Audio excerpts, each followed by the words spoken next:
that he said, I'm not going to say, oh, gee, I want this or I want that. I'll be signing it. Tonight, the looming shutdown and the Democratic plan to call the president's bluff. Mr. President, to the Dreamers. Then, Mr. Bannon, what did they ask you in there? the White House admits they were on the phone with Steve Bannon during his Russia hearing testimony. Is the White House afraid of what Steve Bannon might say? What we know about what Bannon said and how he reportedly slipped up.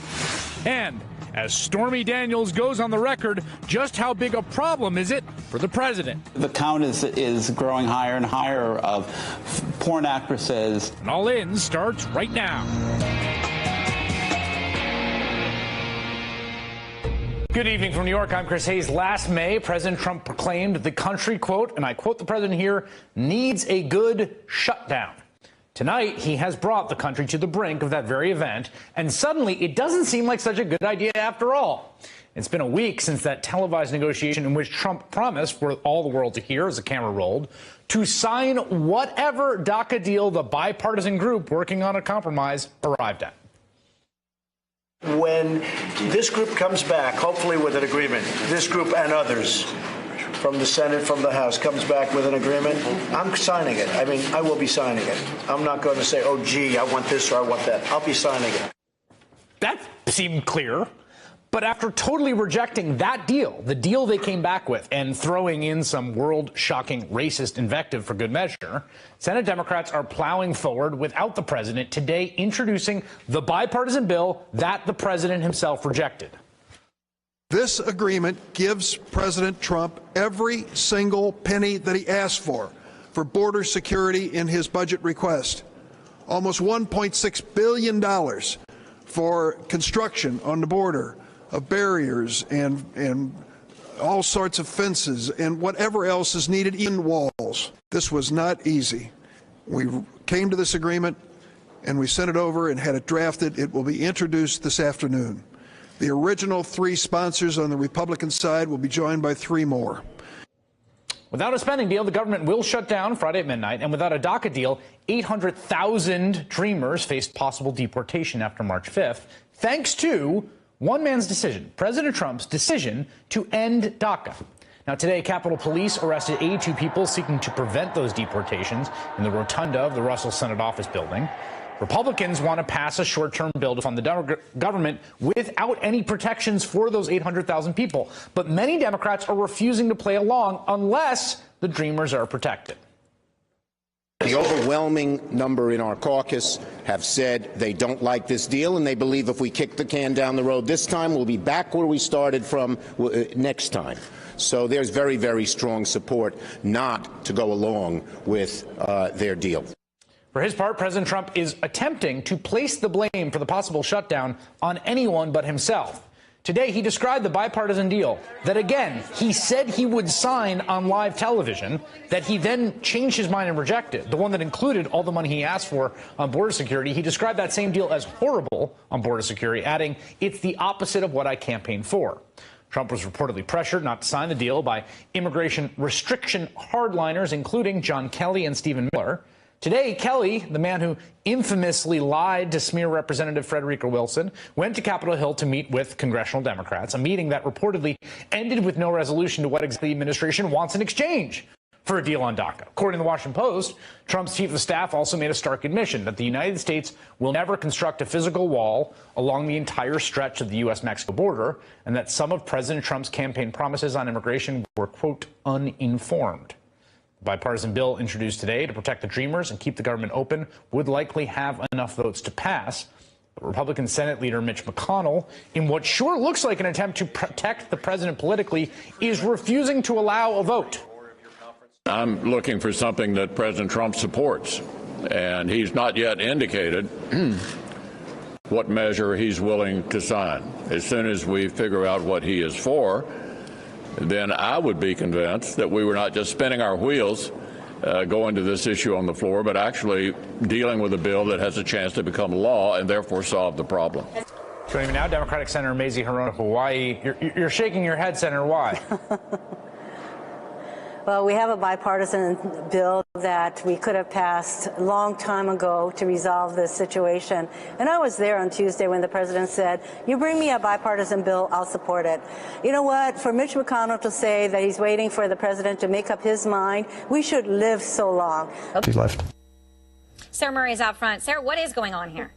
Well, Aaron, we've certainly asked the White House for more details, but it looks a little bit like a game of semantics here. I mean, maybe he's saying that they didn't speak directly to Steve Bannon. Instead, there were conversations with Steve Bannon's lawyer. Or maybe he's saying that the White House hasn't officially asserted executive privilege. But here is what we do know, that Steve Bannon was behind closed doors. He was testifying for nearly 6 hours. And throughout that testimony, he took breaks. And while they were taking breaks, his lawyer would confer via telephone with the White House counsel's office about what Steve Bannon was allowed or not allowed to say, and would come back with the guidance that Bannon could not talk about anything that had to do with the transition or anything that had to do with his tenure in the White House. And in fact, when Sarah Sanders, the press secretary, was answering questions about Bannon's appearance today, she didn't dispute the notion that these phone calls were going back and forth. Instead, she said it was totally normal for that to be happening. Take a listen.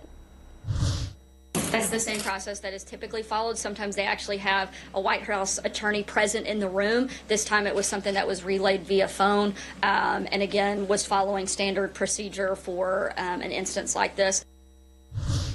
So what we know is that the White House has been working behind the scenes to limit what some of these witnesses will talk about when they go behind closed doors. But, you know, it kind of remains unclear what happens next in all of this. We did see Corey Lewandowski. He was on the Hill today when he was asked, again behind closed doors, about anything that had to do with his time since leaving the presidential campaign. He punted, but he said that he was unprepared to answer the committee's questions. The White House's view of this is they're doing nothing wrong, that they're simply maintaining precedent. Democrats see it as an effort to muzzle important witnesses. One thing about Steve Bannon's appearance, he certainly left that room infuriating lawmakers on both sides of the aisle. Right.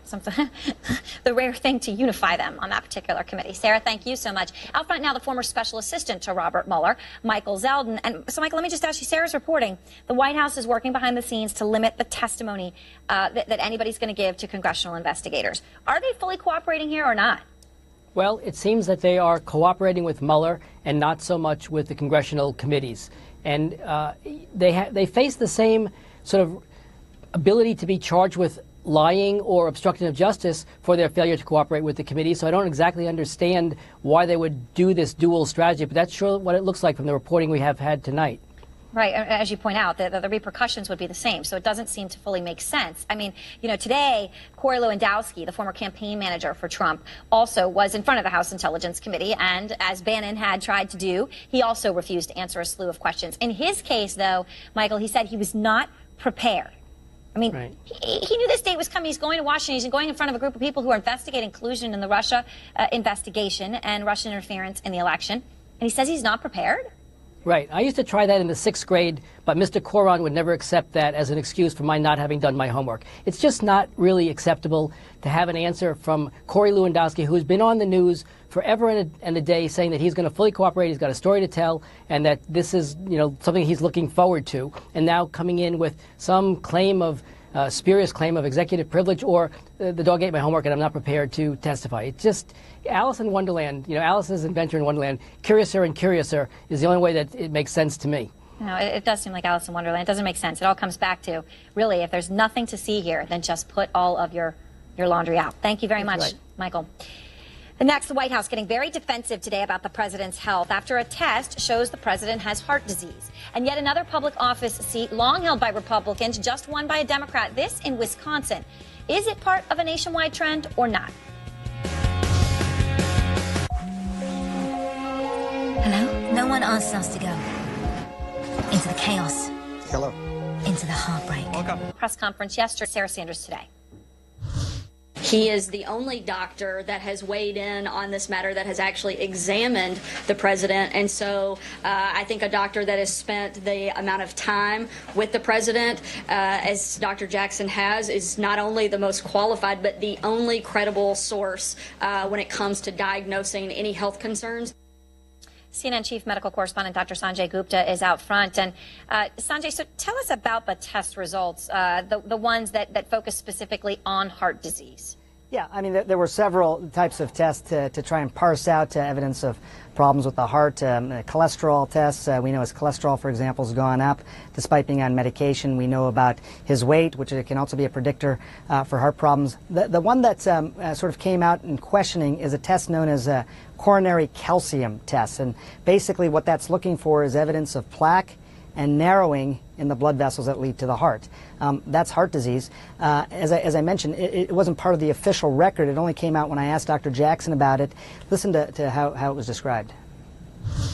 He does not have heart disease. No. Did he have a CT scan before that showed calcium in his coronary blood vessels? He does. He did. He had a I think so. Technically, he has non-clinical atherosclerotic coronary atherosclerosis, and so that's been mentioned in previous physical exams he's had done. He had a coronary calcium score done in 2009 that was 34. He had a coronary calcium score done in 2013 that was 98, and then we did get a calcium score from this one. I didn't mention it because I think it was clinically good information.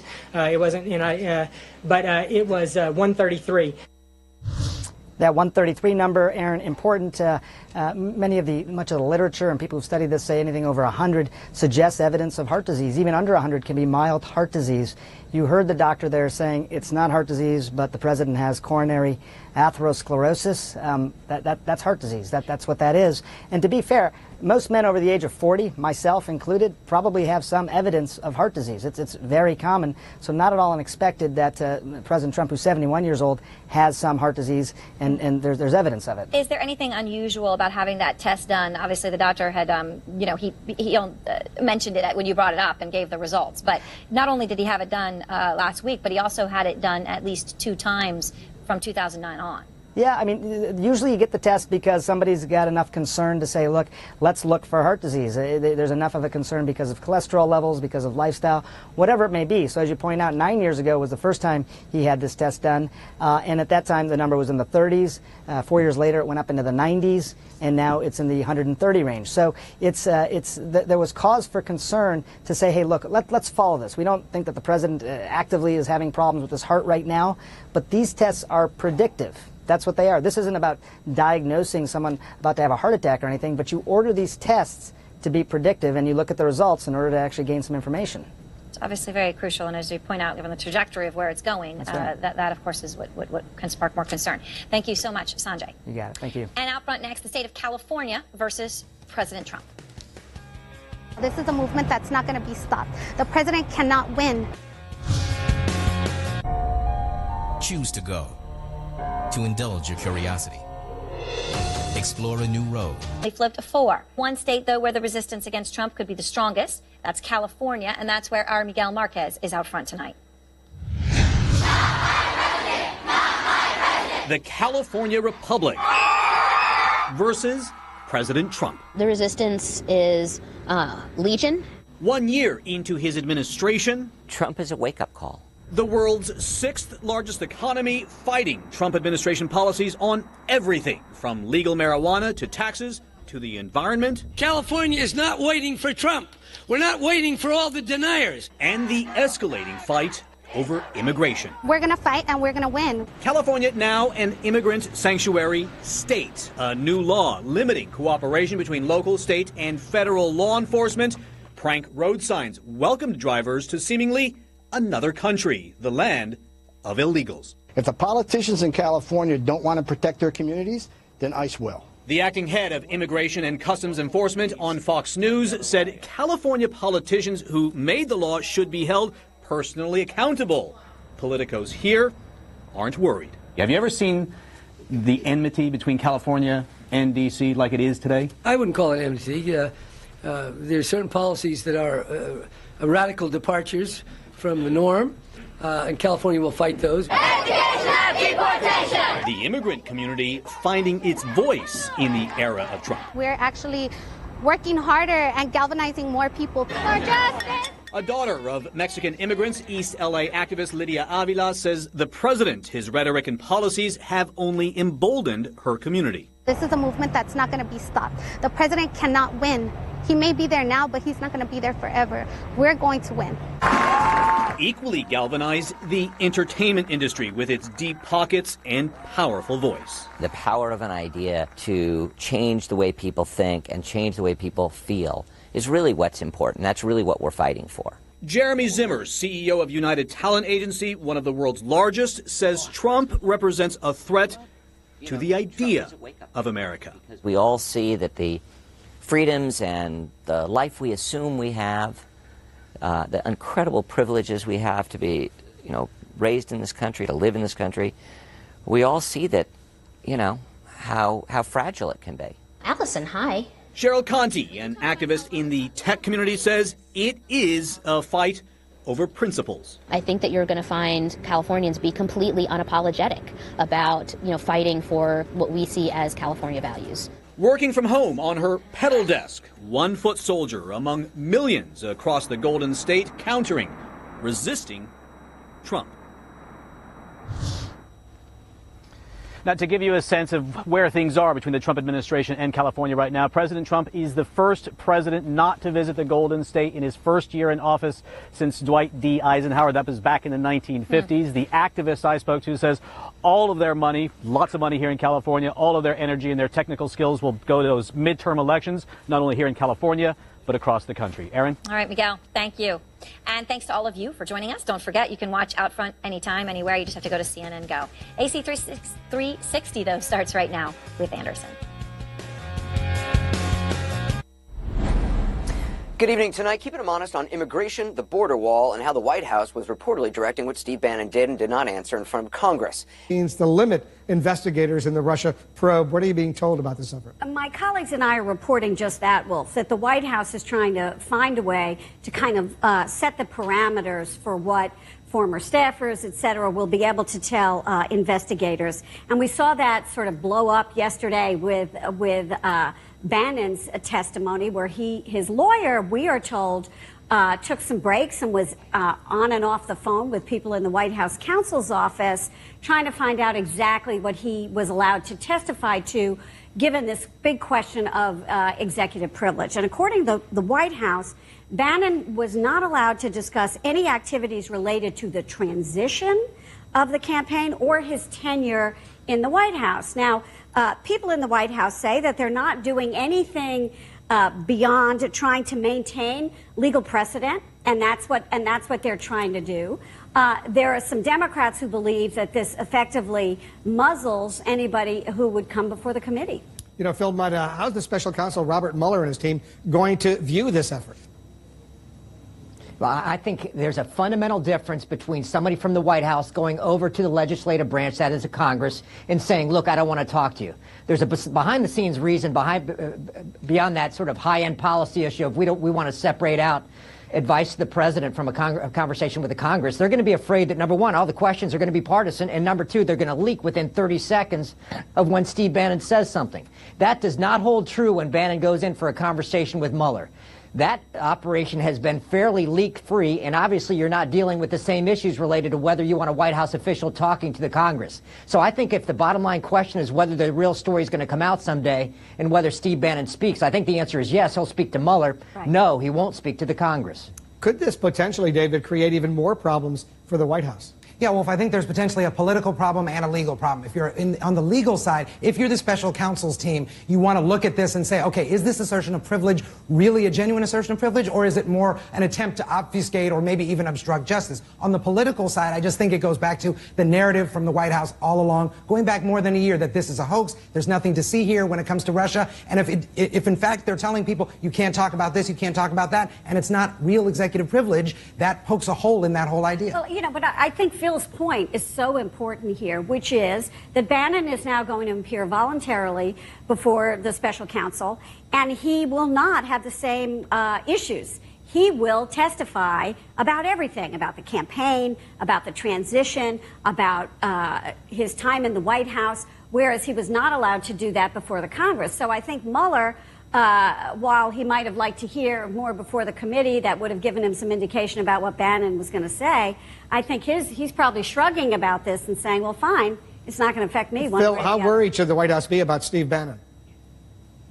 I think significantly worried. One quick point before I answer your question. Remember, before we hear anything about Steve Bannon not wanting to talk to Mueller, it was the President's Deputy Attorney General who chose to select Mueller as a special counsel. How do you sit at the White House and say, I don't want our former strategic advisor, Steve Bannon, to talk to the guy who was selected by our own Deputy Attorney General? That doesn't make a lot of sense. I think they should be worried because, one, there's some facts here that have been laid out on the table in the past day, and that is Steve Bannon knows more than we know. For example, who was aware of that meeting between Don Jr. and the Russian lawyer last summer? I don't remember being aware myself that Reince Priebus was aware of this. He laid that on the table yesterday. People like me are looking back saying, wait a minute, if this was a non-meeting, why are so many people involved in this, and why did you think it was so significant that Reince Priebus had to know? What's behind that smoke? Good point. Everybody stand by. There's more news we're following tonight. The president's personal lawyer is issuing a fresh denial about allegations first made in the Wall Street Journal that the president had an affair with a porn star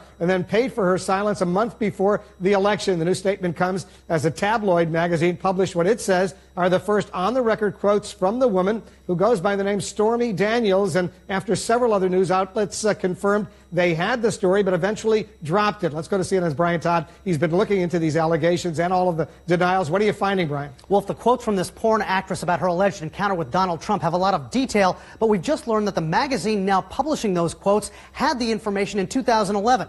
Other media outlets had the information as well and were set to publish it just before the presidential election in 2016, then decided not to.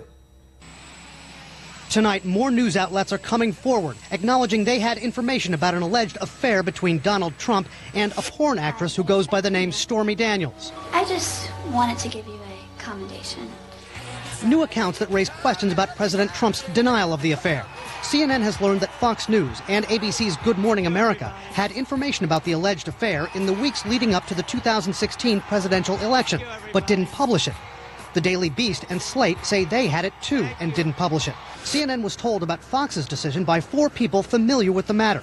And despite Fox's pro-Trump leanings, a top editor at the network told CNN, in doing our due diligence, we were unable to verify all of the facts and publish a story. Fox is saying that this story did just not meet their standards, and despite the on-the-record confirmation from the porn actress's manager at the time, and despite the reporter having seen documents about a settlement, it just did not meet their standards for publication. Slate, the Daily Beast, and sources at ABC News all say they communicated with Daniels shortly before the election about doing interviews, but that Daniels suddenly stopped corresponding with them or backed out of interviews. On Friday, the Wall Street Journal reported that in October 2016, Trump's personal attorney, Michael Cohen, arranged a $130,000 payment to Daniels to keep her silent about the alleged affair. Cohen, the White House, and Daniels have denied the affair happened. Daniels, in a statement sent by Cohen, denied getting hush money. Now, new accounts are surfacing. Alana Evans, a porn actress who says she's a friend of Daniels, described to NBC's Megyn Kelly what she says Daniels told her about Daniels' alleged first encounter with Trump at a Lake Tahoe, Nevada resort in 2006. And she says, well, picture this. Donald Trump chasing me around the bedroom in his tighty-whities isn't something that you ever forget. No one is saying the alleged affair wasn't consensual. And tonight, the gossip magazine In Touch Weekly is out with a personal first-hand account from Daniels, whose real name is Stephanie Clifford, about the alleged affair. Daniels describes in some detail her alleged first sexual encounter with Trump in 2006 and says, quote, he told me once that I was someone to be reckoned with, beautiful and smart, just like his daughter. An editor at In Touch tells CNN they had this information back in 2011. Why didn't they publish it then? Why it wasn't published before, I can't really speak to. In fact, I don't have the answer. But when I was made aware of it just a few days ago, I immediately realized that had to be the next cover In Touch. In Touch magazine will not tell us whether they pay for interviews or not, but the magazine's editor says they did not pay Stormy Daniels. Today, Trump's attorney Michael Cohen sent us a new statement saying, quote, this is not breaking news, it's old news that wasn't true then and not true now. An old and debunked story that Ms. Clifford denied in 2011, 2016, and again in 2018. Another attorney who represents Stormy Daniels did not return our calls. Wolf, has the president's personal attorney, Michael Cohen, ever specifically denied making a payment to this porn actress? He has not addressed that question directly, Wolf. Michael Cohen has denied that the affair took place. Stormy Daniels, in a statement sent by Michael Cohen, denies getting hush money. But today, we pressed Cohen again. Did you arrange for or make a payment to Stormy Daniels? He didn't answer. Brian Todd reporting for us. Thanks very much. Much more news right after this.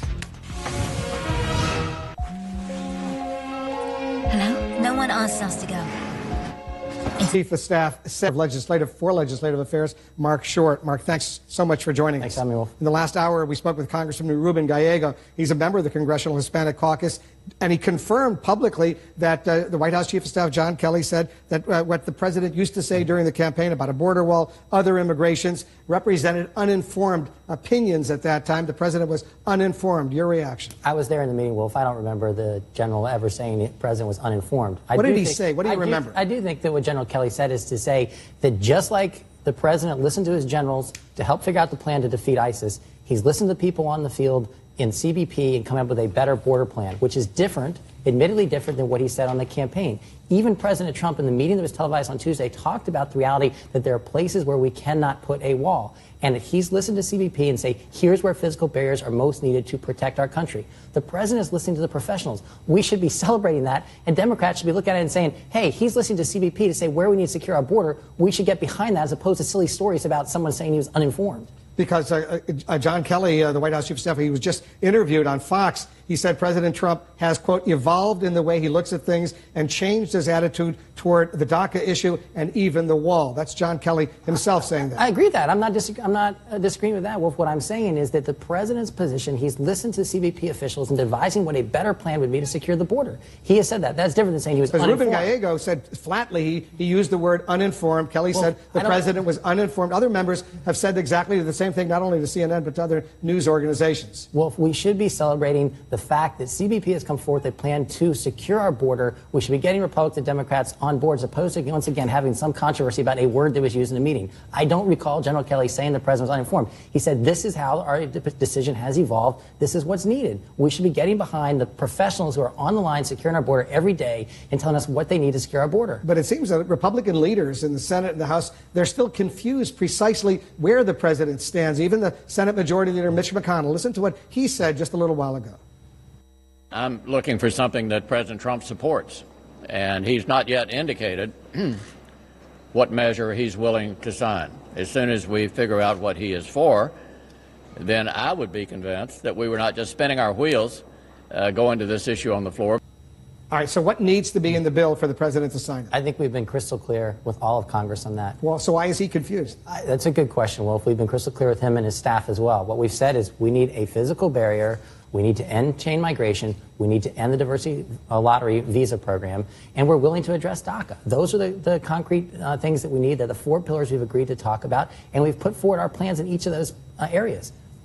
Because Lindsey Graham, the Republican senator who's trying to come up with a compromise that would allow the 700,000 Dreamers to remain here in the United States, he says flatly there's a Tuesday Trump, referring to one meeting last week, as opposed to a Thursday Trump when the president had a very different perspective, rejecting the compromise. Which version is Congress negotiating right now? What the president said on Tuesday, he wants a bill of love. He's open to whatever compromise you come up with. I'll take the heat. You remember the president said all of that, or a very different President Trump in that Thursday meeting. Wolf, there's no difference. What he has said in that meeting on Tuesday was to talk about the whole group at that table, which represented a lot of diverse viewpoints. Senator Graham has been a constructive voice in this and has been very helpful. But the plan he brought forward was a very narrow plan, worked through just a few members in his own group, working group. We said we want to have a plan that others could agree to as well. That's the difference. It's not a Tuesday versus Thursday. It's Senator Graham and Senator Durbin trying to bring to the president a plan that has not been signed off on by others. When we left the meeting on Tuesday, the 4 leaders, McCarthy, Hoyer, Durbin, and Cornyn, agreed they would be the ones organizing the meetings moving forward. We met with them today. We're making progress. But the Durbin... Making progress that part of the spending bill to keep the government operating would also include Dreamers? I don't see that that's going to happen, Wolf. I think that the reality is that we're going to face another CR, which is disappointing to all of us. A continuing resolution to keep it going until mid-February. That's right. And that's frustrating to us because we put forward our budget back in February. Here we are now, 11 months later, with Congress still not having a spending bill in place. But you flatly rejected the Lindsey Graham, Dick Durbin deal. the compromise? I think that the Lindsey Graham-Dick Durbin deal is still what's being used by the four leaders as a baseline. We think that it's important that they've narrowed the focus of those four pillars we asked for, which is a step in the right direction. But in each of those categories, we felt that Durbin and Graham did not go far enough, and that's what we're trying to improve. Is the government going to shut down? Well, I don't think the government's going to shut down. I think that it's more important that we make sure our troops are continuing to be funded, our national security is funded, government workers are funded. That is the plan. I think that we'll get there this week. In this Reuters interview, the president said the Lindsey Graham, Dick Durbin compromise is the opposite of what he campaigned on, and now you're saying maybe that could be the basis for some sort of compromise. I think it's in all four of those areas it needs to be substantially improved. The border security element the president campaigned on is what we're still asking for. CBP presented to Congress last week a $33 billion plan, of which 18 was physical structure. The Durbin-Graham proposal provided 1 year, $1.6 billion of funding, and even in that, it tied our hands in saying no new dollars can go for new technologies. We're constantly testing new prototypes for the wall. So they're basically tying our hands and saying we can't use those Here's funds. the problem you have to keep the government operating. You need a simple majority in the House, 218 votes. I suspect you can probably get that. But in the Senate, you need 60. You have 51 Republicans. You need a bunch of Democrats to support it. Chuck Schumer, the Democratic leader, says there's widespread revulsion among Senate Democrats to voting on a short-term spending bill. Well, 2 points there. One, I think it would be very challenging for Senator Heitkamp or Senator Manchin or Senator Tester or Senator Donnelly to say, I'm not going to fund our troops because I want to make sure we do something for illegal aliens at DACA. So you think you have 60 votes? I think that's difficult for Democrats in the Senate. But we share the frustration that Congress should be doing its job. And they've not done their job. They've not given us a spending bill, even though we've had a budget that was submitted in February. The fiscal year ends in September. Here we are in January without a funding bill. And you know, there's a Republican majority in the House and a Republican majority in the Senate. But we also need 10 votes in the Senate. In the Senate so far, Democrats have been unwilling to allow a motion to move forward on those appropriations bills. Yeah. All right. We'll see what happens. Lindsey Graham, by the way, says he's not going to vote for this continuing resolution. You got a lot of work to do over the next 48 hours. We always do. Mark Short, thanks very much for coming in. Thanks for having me. Appreciate it very much. Much more news right after this. Danish design is practical, honest. What we try to do, there is maybe some